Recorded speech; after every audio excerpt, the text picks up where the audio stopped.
kaibigan, ito yung ating pelletizer 300. Pakita natin. Oh, no, pelletizer 260, tapos ito ang ating pelletizer 300. Ito yung nasa 2,000 kilos per hour ang production capacity, pang commercial po ito. Ito naman ang ating pelletizer 260, pelletizer 300.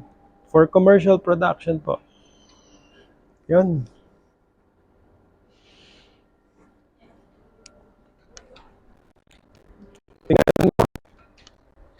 Hmm.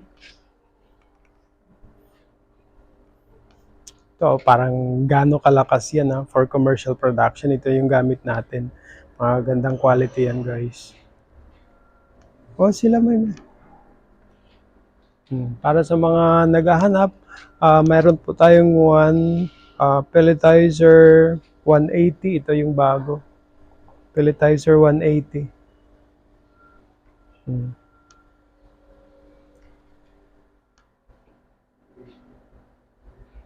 Okay, tawag lang po sa 0995-534-6454 or Abatin Agribiz channel sa Facebook, Abatin Agribiz din.